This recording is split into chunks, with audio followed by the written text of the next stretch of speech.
Hello, hello, hello. Margaret Lloyd here with Eternal Shift, New Life Ahead. Thursday, February 13th. You know what tomorrow is? Not that I care. But we're going to give ourselves some self-love. All right? We're going to learn how to give ourselves self-love. Absolutely. Because that's what we need. We need to learn how to show ourselves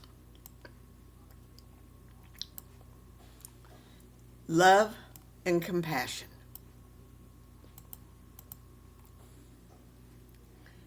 Because that's what we need. It is. It absolutely is what we need. We need so much self-love, it isn't even funny.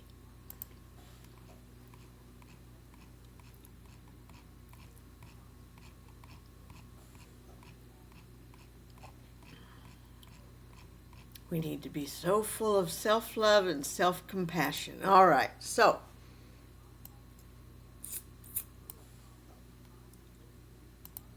how do we do this? You can show yourself love and compassion by practicing self-care, self-compassion, self-forgiveness.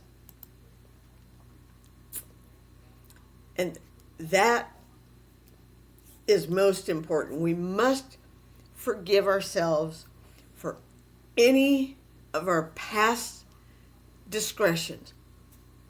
Anything we did wrong in the past, you're forgiven. Because it's not important. Why is it no longer important? Because it's in the past. So what we need to do is practice self-nurture, take care of your body and your mind, set boundaries, protect your energy by saying no to what drains you. Celebrate your progress, acknowledge your wins, big or small. Acknowledge. Self-compassion. Be kind to yourself. Treat yourself with the same love and kindness you would give to others, whether they give it to you or not. Okay? Practice self-forgiveness. Forgive yourself for past mistakes because those mistakes are in the past. They're gone. They're history. Practice positive affirmations. You're beautiful. You're gorgeous. You're one hot 71-year-old. Be kind to yourself. Be nice. Drive away any and all negative thoughts. I do that every day. Self-love. Accept yourself for who you are, for what you are. Embrace all parts of yourself, even what you don't like. Cultivate self-worth. Acknowledge your worth and capabilities. Because if you don't, nobody else will. Learn to laugh with yourself. Have a lighthearted approach to life. Loving kindness meditation. Develop a state of unconditional kindness and caring and compassion for yourself and others. Have you ever lost your temper at yourself? Blamed and then beat yourself up a little inside for doing something you regret? We've all done that. We've all been there, done that, and need to not do it again. Don't do that. We're better than that. We're kinder than that.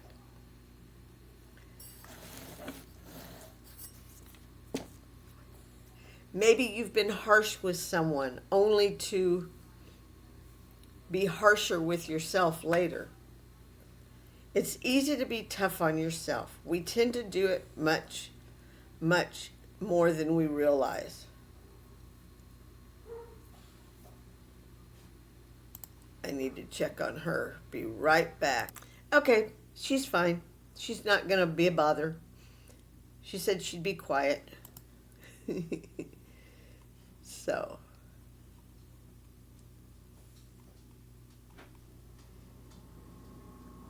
But what if there was a better way?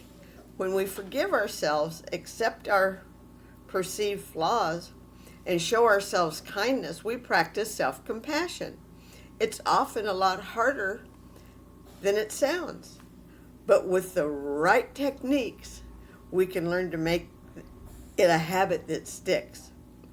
If you ever judge or criticize yourself for no justifiable reason, some of these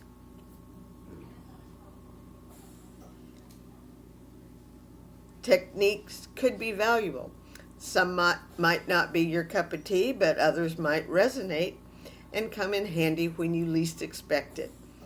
Read on to find out how to practice. So I'm going to read on to how to practice self-compassion with tips and exercises.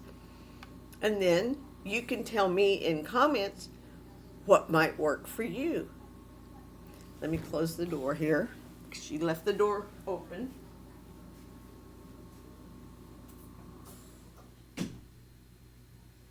Good girl. Now she's going to lay down and rest. Okay.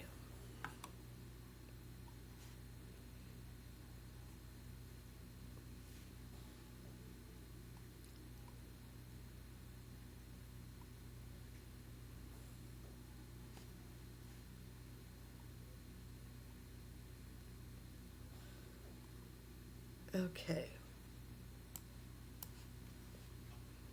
So we're going to learn how to show self-compassion. We're going to learn how we can best practice self-compassion. 8 tips and techniques for practicing self-compassion. Kirsten Neff, that's the one who wrote this article, Step-by-Step Guide to Self-Compassion. What are self-compassion affirmations, and are they valid? 11 self-compassion affirmations to practice. How mindfulness scripts help in practicing self-compassion. Are there proven benefits to writing a self-compassion letter? Absolutely. And we'll give some examples of those letters. 13 journal prompts. So how to have and show self-compassion. Self-compassion is a positive attitude we can have towards ourselves, and it's also an empirically measurable construct, operationally defined and introduced to the positive psychology literature by Associate Professor Dr. Kirsten Neff. It is comprised of 3 separate constructs: self-kindness, common humanity, and mindfulness. Mindfulness it's an awesome practice. You need to be mindful. I am mindful of everything. I try to be. I know I'm not perfect at it, but I'm working at it. But I try to be mindful about everything I do. Like when I drink this water, I'm mindful. I feel every drop of water that comes up through this straw into my mouth.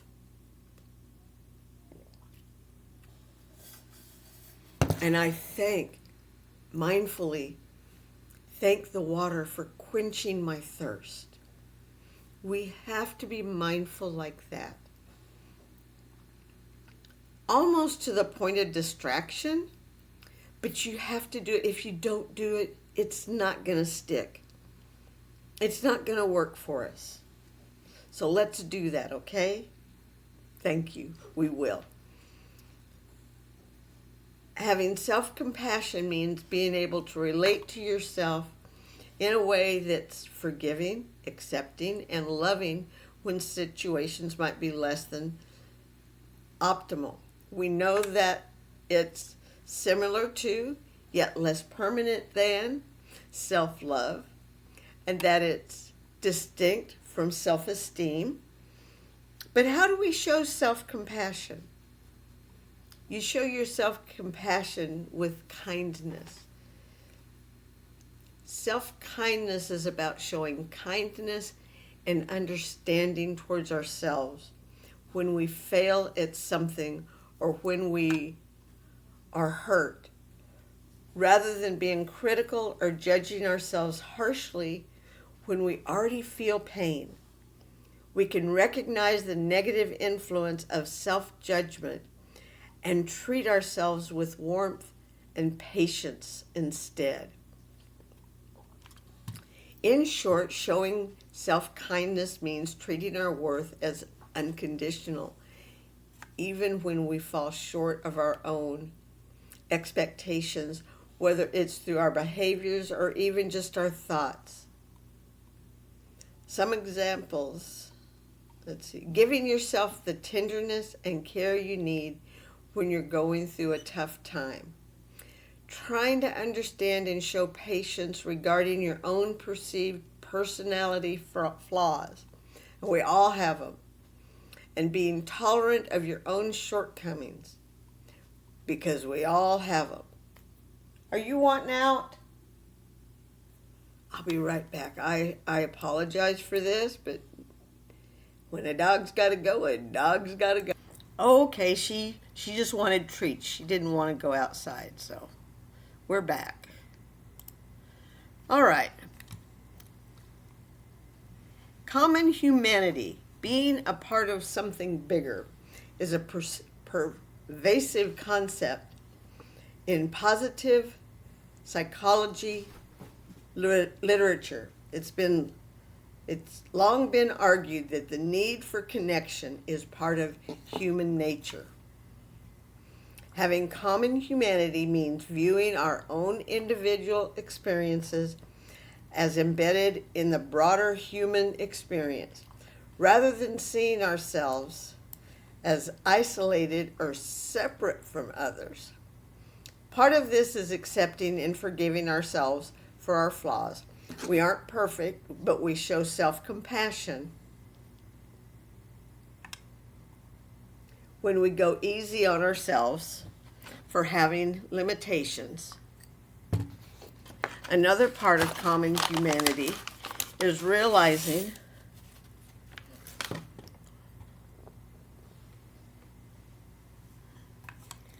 that we're not alone in being imperfect or feeling hurt.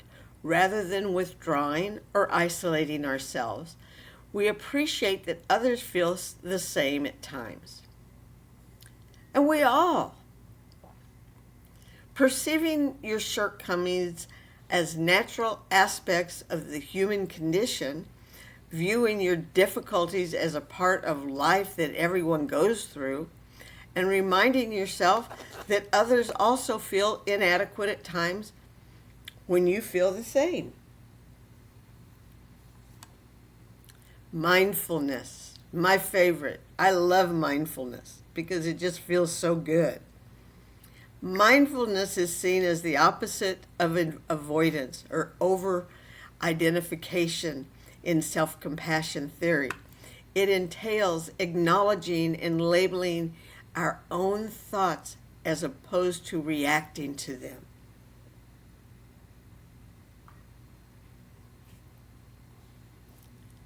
When we have self-compassion, we're aware of our own hurtful thoughts and emotions without blowing up their significance through rumination. Instead, we adopt a positive balance between this over-identification at one extreme and completely avoiding painful emotions and experience at the other. Aiming to keep our feelings in balance. When we experience something upsetting, maintaining perspective when we fail at things that are important to us, adopting our emotions with curiosity and openness when we feel sad.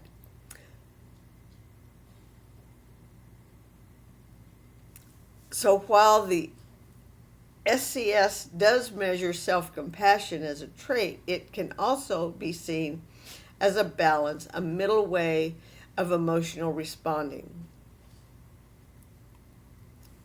How can we best practice self-compassion? So it's about maintaining or striving for a happy medium between three theoretical spectra: from self-kindness to self-judgment, from common humanity to isolation, and between avoidance and over-identification, with mindfulness as the happy medium. We also see some key themes popping up that you might already be familiar with: empathy, kindness, forgiveness, caring, tenderness, various synonyms for acceptance and non-judgment.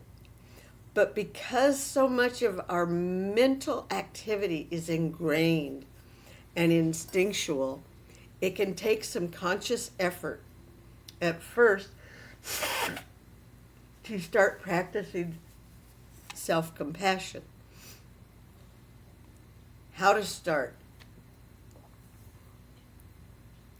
Dr. Kristin Neff herself notes that because of our habitual responses to hurt and negative emotions, getting started can often be a drastic change of perspective. And because we're actually trying to adopt new approaches rather than create positive emotion, it takes practice.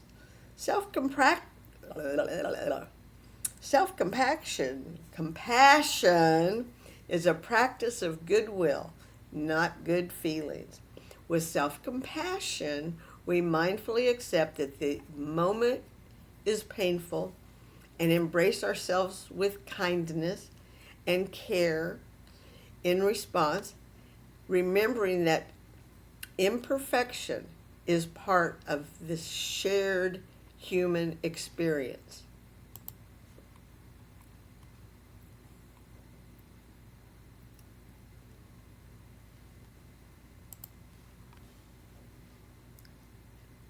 With that in mind, we'll cover some techniques and tips for practicing this goodwill. Before sharing some resources, affirmations, and approaches to help you along the way. 8 tips and techniques for practicing self-compassion. Okay, we need to listen and remember. There are lots of specific exercises available online that will help you practice self-compassion in a way that suits you. We'll cover some of these in more depth in our resources section, but most have the same general approach. Treat yourself as you would treat a friend. What? What, silly girl? What? What? You need to go outside? You need to go potty? Here we go again. I'll be back. Animals are so funny. I love them though. They keep me hopping. Okay, treat yourself as you treat a friend. One good place to start is by thinking about how you would treat others that you care about. So while we can't always take away others' pain, we can validate its existence and provide support to help them get through it and grow. In this respect, let yourself make mistakes. Self-kindness and common humanity tap into 2 separate but related areas. We're human. But A, So is everybody else. B, that's okay. Rather than interpreting our thoughts, feelings, and behaviors as who we are, we can let ourselves off the hook when we might do the same for others. If a friend gets lazy and doesn't answer your phone call, you probably won't initially assume they're a bad person. Giving yourself permission to be human once in a while is one way to accept your flaws and remind yourself that you're not alone in being imperfect. Care for yourself as you treat others. Closely related to the previous tip is about being understanding and empathetic towards yourself. If a friend is feeling down, hurt, upset, you might physically pat them on the back or hold their hand. Neff describes these as ways of tapping into our own caregiving system to release oxytocin, which has a beneficial cardiovascular effect, along with tender, forgiving language, using terms of endearment to yourself like darling, sweetheart. These gestures can lead us to feeling self-kindness, even if we're initially reluctant. Try not to go overboard with their endearing terms if it feels too odd, of course. Yeah, calling myself honey. But I could do that. Becoming more self-aware. Other techniques relate to being more self-aware and tapping into our self-talk compared to beating ourselves up for beating ourselves up, because that's what we do. We beat ourselves up for beating ourselves up, for beating ourselves up, for beating ourselves up. We do it. Stop it. Stop. Stop the madness.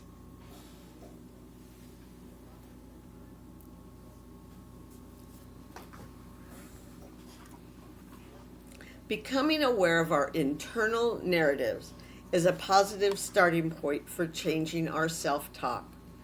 I used to call myself a dummy all the time. Why did I call myself a dummy? Because my husband did. My husband would call me a dummy.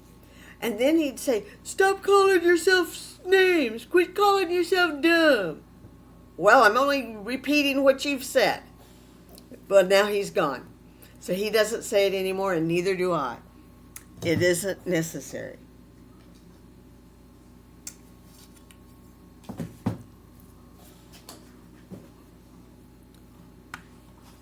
Use releasing statements. Maybe you've never been a big fan of positive affirmation. Maybe they don't feel natural, or you believe they don't quite reach your inner critic at a subconscious level. If that's the case, you might try what is colloquially referred to as releasing statements. These are closely related, if not equivalent, to many exercises in self-forgiveness, and tap into mindfulness concept of detached non-judgment. When you catch yourself thinking a negative thought like, I'm such a terrible person for getting upset, or I'm so stupid, I'm so dumb, no. Try turning it around and releasing yourself from the feeling. Instead, it's okay that I felt upset. It's okay that I couldn't remember. It's okay if I don't get it. It's okay. I'm not perfect. Never said. Try self-acceptance. This means embracing your own perceived shortcomings as well as your character strength. Self-compassion is about not overinflating these shortcomings into a definition of who we are. Rather, thoughts and feelings, our behaviors, states. Practice mindfulness. Suggest that mindfulness practices are a good way to center ourselves in the moment. Not only is mindfulness one of self-compassion's core constructs, but a lot of exercises such as yoga, deep breathing, can be used anytime, anywhere. Kirsten Neff also recommends guided nurturing meditation, including body scans and a short self-compassion break. Try not to judge yourself too quickly. Another tip is to stop assuming you'll behave a certain way. It's easy to assume things like, I get really grumpy and antisocial on flights. Let go. Let go. Which sometimes precludes the possibility that you'll act a different way. This is once again about treating yourself as you would others. And just a future-focused way to give yourself the benefit of the doubt. Regaining perspective. We're going to come to that tomorrow.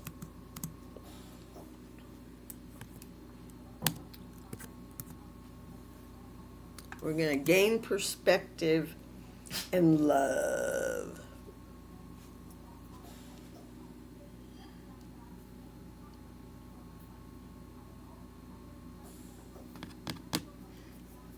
So we will work on that tomorrow, and more about how to take care of ourselves, showing ourselves self-love, self-compassion. We have to, because if we don't show ourselves love and compassion and friendship, nobody else will. I've been living here almost 2 years and have yet to have a friend show up. They all have my address, but none of them show up. Family members have my address, only one of them shows up.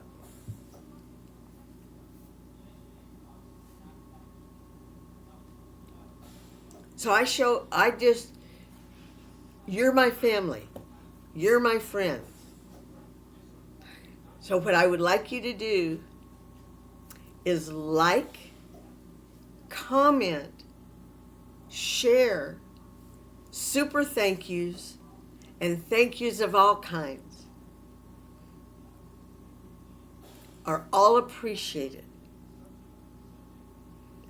Because in me helping you, you are helping me. So together, we're helping each other. And in helping each other, we're all becoming better people. Kinder, better people. Able to navigate this world, this crazy, messed up world that we live in. Because it is. It's so crazy and so messed up. Let go. But it's our world. It's our world. It's the world we live in. And we have to be ready for it. And that's what I'm trying to do. I'm trying to make us all ready for it. We have to be. Because if we're not, nobody else will be. So I want you to think about what we've learned today. I would like you to comment what you might have picked out, what came close to home, to your heart. Let me know. Comment. Peace. Love. Take care. I love you all.